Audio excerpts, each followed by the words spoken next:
US-ഇറാൻ ചർച്ചയുടെ അന്ത്യത്തിലേക്ക് പാകിസ്ഥാൻ മേധാവിയുടെ ഇടപെടലിന്റെ പശ്ചാത്തലത്തിലും മറ്റും സ്വർണ്ണവില അല്പം ഉയർന്നിരിക്കുന്നു. ഇന്നലെ 2 തവണ സ്വർണ്ണവില പ്രഖ്യാപനം ഉണ്ടായിരുന്നു. രണ്ടാം വില പ്രഖ്യാപന സമയത്ത് അന്താരാഷ്ട്ര മാർക്കറ്റിൽ ഔൺസിന് $4,500 പരിധിയിൽ നിന്ന് ഇന്ന് $4,533 പരിധിയിലേക്ക് ഉയർന്നിരിക്കുന്നു. ഇപ്പോൾ തങ്കം വിൽപ്പന നടക്കുന്നത് 15,050 രൂപയിലാണ്. ഇന്ന് വൈകി വരുന്ന തങ്കവിലയും അതിനനുസരിച്ചുള്ള നിങ്ങളുടെ പഴയ സ്വർണത്തിന് ലഭിക്കാവുന്ന തുകയും 11 മണിയോടെ കമന്റ് ബോക്സിൽ രേഖപ്പെടുത്തുന്നതാണ്. ഒപ്പം ഇന്നത്തെ സ്വർണ്ണവില നോക്കാം. 21/5/2026 22 കാരറ്റ് സ്വർണ്ണവില ഒരു പവന് 360 രൂപ ഉയർന്നിരിക്കുന്നു.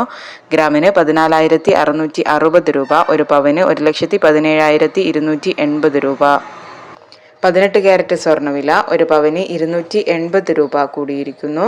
1 ഗ്രാമിന് 12,110 രൂപയും 8 ഗ്രാമിന് 96,880 രൂപയുമാണ്. സിൽവർ 285 രൂപ. Thank you for watching.